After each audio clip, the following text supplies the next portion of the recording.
a therapist, but she was one of the gang there on Walter Reed, being overwhelmed by badly wounded patients every day, and always had a gung ho spirit and always was enthusiastic in a situation that didn't exactly encourage enthusiasm. But she figured out ways to work. She had some spectacular patients with, and I always felt that when Etaine withdrew from the physical therapy world with her family, she was going to do something. And so, with that introduction, Etaine, tell us how you got into the business of being an artist and a writer and a publisher and Lord knows what else. You know, when I was at Walter Reed, I had the best coworkers and surrounded by the best volunteers and the best patients. And I think I knew when I left there, I was never going to have another physical therapy job that would feel quite like that. It's hard to go from a multi-trauma environment like that to, you know, tennis elbow or, you know, something like that. So at the same time, you know, I had two little babies when I left, and I was getting home from work and just exhausted from the day. And I just felt like I didn't have so much for my family. And at that point, you know, something had to give. And so that's when we decided I was going to step away from work for a bit, not really having a grand plan of what to do, except just be home with them when they were little. And when they got to be school age, trying to figure out how to re-enter the workforce at that point. You know, I did a couple PRN, you know, jobs out this way, like at nursing homes and different things like that, that were all good, but nothing as stimulating, you know, work-wise. So what I really loved doing was telling my kids stories, and we used to make up stories at night just with our own characters, and we would pass the story around. So that started usually because I was too tired to like tell a whole story. So I would start one, and the deal was if I start it, you know, then I'm going to pass it to one and then they'll pass it to the other. And it was just always a new fun way to create a story. So I just started writing some of that down, had no plan to ever publish it. And then my girls were taking an art class with this lovely, lovely woman who had published a few books. She was an illustrator, and she had worked with some authors for publishing her illustrations. And she and I just started talking, and she was the one, I think Bob planted the initial seed for entrepreneurship. And then this woman, her name is Sonia, was saying, I really think you have something in you that needs to come out. And I'm like, I don't know what that would be, but you know, I had written a few poems at that point about our family vacations in Maine and how we had this blueberry field by the cabin. And I was like, you know, there is this one poem that kind of keeps floating around in my head. And I might just write that down. And if I brought you some photographs, would you think about illustrating it, and maybe we could work on a book together? And she's like, I would love to do that, but I don't think this story is mine. I think this is yours and you need to do it. And I go, but I don't draw. I've never drawn, you know, my brother was a very good artist, but I never even doodled. I just didn't do that. And so long story short, I joined my girls in their art class, which mortified them.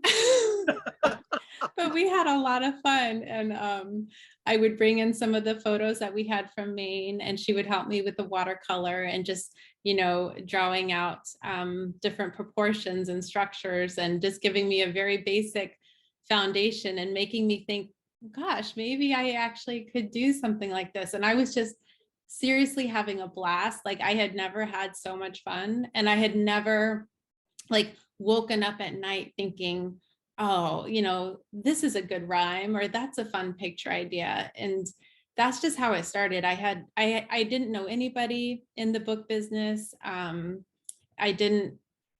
never taken a business class. It was just like every couple months something new would happen. Like I had that connection, and then she got me into this Facebook group that was very helpful. And I've just learned there through a lot of trial and error that most of the people in the indie children's book world kind of stumbled into it. Most of us are doing something inspired by our kids in some way, and just figuring out how to publish on Amazon, how to market, which nobody really enjoys doing. You know, we like the writing and the drawing part, not so much the marketing, but it's all very important to do if you want to try to sell your books at some point.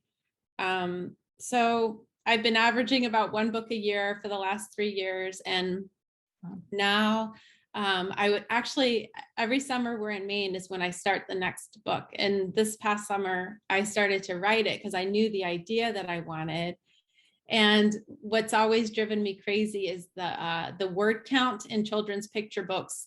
You should really have a limit of about 1,000 words. And I've always been a little on the wordier side, and I like to tell a bit of a meatier story.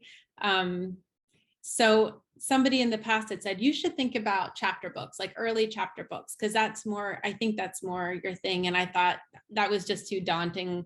I wouldn't really want to do that. And then this summer, I started to do that. And it was so liberating to just be able to go deeper into these characters and their adventures. And so I'm starting a new series for early chapter books with the same main characters. And the most exciting part for me is, you know, for years now, I have felt so scattered. Like that was a lot of education for physical therapy, and I'm not using it. And what does that show my girls? Like, what kind of lesson am I teaching them that I haven't like gone back into it to some extent? And it was just really organic how it happened. But in one of my picture books, I started portraying characters with disabilities, whether it was a cochlear implant or a prosthetic leg. And the story was never about that, but I just thought I can at least portray them, because I know that would have meant a lot to my patients and their families to have seen somebody like them or their kid. And so that was. Let me just throw out, she Mhm. would post examples of this on Facebook and ask for comments. Yeah. So Yeah. bringing artists like me, who doesn't know which end of a book to hold up, would offer comments. I love And it. we were commenting to Etaine on something we knew nothing about. That's all right. um, so now that I have this 12,000 word limit for the early chapter books, the stories are going into disabilities, and they're going to go into disability awareness. And the whole premise of this series is going to be these kids that were teased for whatever issues they were having, all kind of forming this bond together and telling these stories that take them on these magical adventures on this magical island. And on that island, their disabilities become their superpowers. But I wanted to be really careful too, because I didn't want to make it sound like, well, only in your imagination can it be better. I wanted there to be a lesson that was like, actually, let's embrace fully who we are and recognize that we're different, but we also have something that everyone else doesn't have. So that's the general message that I wanted to have. And so that's just made everything of my past work experience feel like it's come together more full circle. I do. I travel around. I do things here and there.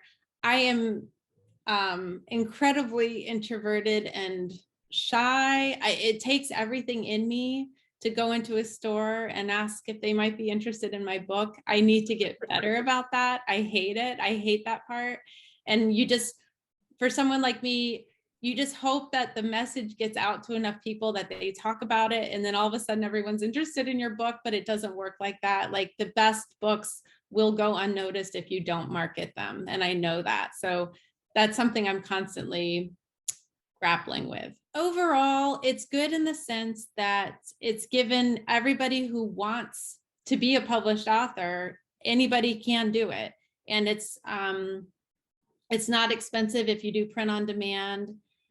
So there's a lot of perks to it. it really comes down to the marketing again, where they make a lot of their money with Amazon ads. And so I know authors who have literally spent tens of thousands of dollars on Amazon ads trying to boost their sales and trying to, do the search engine optimization and put in the right keywords and figure out the algorithm to really get into people's social medias. And it's just really hit or miss. I hear some things like some of our best-selling indie authors will sometimes ask authors to buy their books to boost their sales so that then they can talk about those stats. And it's like, that's the most frustrating part, is I think everyone is really struggling to figure out how to naturally and genuinely kind of make it to the top as an indie children's book author. I think it's really, really hard to do, even when you dump money into Amazon.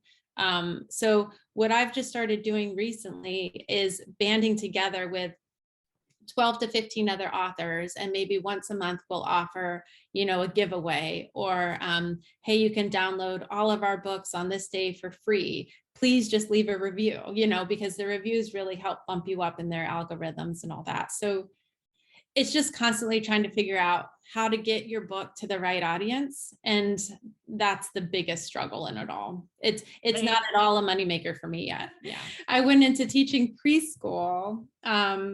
And then I went into subbing at that preschool the next year, because I really just wanted to have more time to write. And this is the year my husband and I sat down over the summer, and newsflash, preschool teachers do not make a lot of money, especially after taxes. So he said, you know what, why don't you just take this year, step away from all of that, and just focus on writing and see what you can make of it. Just get to know the business, get to understand marketing better, and just write as much as you can. I have this series in mind that I've done the first 2 books, and I'm trying to release several together so that people kind of get the gist of it, where I'm going, and kind of catch on. So this is the year it's full-time writing. So I'm so excited. I love it. Yeah. I'm sitting here absolutely thrilled, because Etaine was an outstanding physical therapist who worked with some outstanding vets. And to watch her doing something, I don't think, can any of you detect the enthusiasm? She is really into it, and it's bubbling over. And I think she's doing something that is not only good for the customers out there that are getting these books, but it's good for Etaine. I think it's done wonders for you. Yeah. And I think how much this has broadened your perspective of the world and everything else around it, plus your ability to raise kids. Yeah. And it's an activity that my girls do with me, which is just so fun. We'll just brainstorm new story ideas and rhymes, and the kids are really part of the story. Totally. Oh yeah. They want me to start a YouTube channel that they're not going to be on it. But, I am hearing that if you put out a video a day, that's just a minute or less, and that'll help, drive traffic to your website and all this stuff.